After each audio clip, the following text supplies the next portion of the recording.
जालौन को मिली केंद्रीय विद्यालय की सौगात, सियासत में मचा घमासान। जनपद जालौन बुंदेलखंड का एक पिछड़ा इलाका जहां के लोगों ने हमेशा बेहतर शिक्षा की कमी को महसूस किया है। कई सालों से यहां के लोग इस उम्मीद में थे कि कभी न कभी जालौन को भी केंद्रीय विद्यालय की सौगात मिलेगी। अब आखिरकार वो दिन आ ही गया जब उरई मुख्यालय में केंद्रीय विद्यालय की स्थापना का रास्ता साफ हो गया है। लेकिन इस सौगात के साथ ही सियासत का नया तूफान उठ खड़ा हुआ है। जालौन में केंद्रीय विद्यालय खुलने की बात सामने आते ही स्थानीय नेताओं के बीच श्रेय लेने की होड़ मच गई है। भाजपा विधायक गौरी शंकर वर्मा, सपा सांसद नारायण दास अहिरवार और पूर्व केंद्रीय राज्य मंत्री भानु प्रताप वर्मा, तीनों नेता अब यह साबित करने में जुटे हैं कि केंद्रीय विद्यालय की मांग सबसे पहले उन्होंने की थी। साल 2018 में भाजपा विधायक गौरी शंकर वर्मा ने मुख्यमंत्री योगी आदित्यनाथ को एक पत्र लिखा था। उस पत्र में उन्होंने बताया था कि उनकी विधानसभा उरई में शिक्षा का स्तर काफी पिछड़ा है और गांवों में शिक्षा की सुविधाएं सीमित हैं। उन्होंने ग्राम पंचायत की उपलब्ध भूमि पर केंद्रीय विद्यालय स्थापित करने की मांग की थी ताकि क्षेत्र के गरीब और मध्यम वर्ग के बच्चे भी उच्च स्तरीय शिक्षा प्राप्त कर सकें।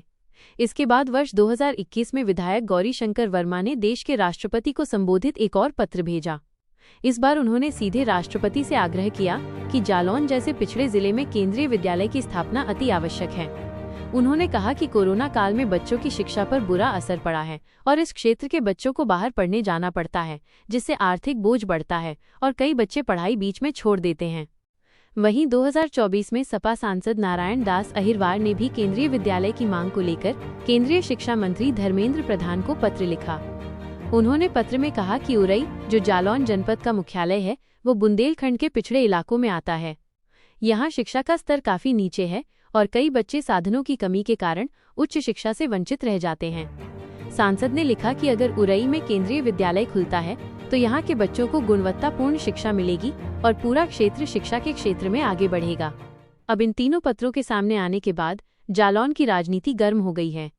भाजपा विधायक अपने 2018 और 2021 के पत्र दिखा रहे हैं तो सपा सांसद अपना 2024 का लेटर वायरल कर रहे हैं। पूर्व मंत्री भानु प्रताप वर्मा के समर्थक भी कह रहे हैं कि इस विद्यालय की पहल सबसे पहले उन्हीं ने की थी। सोशल मीडिया पर समर्थक और कार्यकर्ता इन पत्रों को शेयर कर एक दूसरे पर तंज कस रहे हैं। कहीं विधायक को श्रेय दिया जा रहा है, कहीं सांसद को मेहनती बताया जा रहा है तो कहीं पूर्व मंत्री को इसका जनक कहा जा रहा है।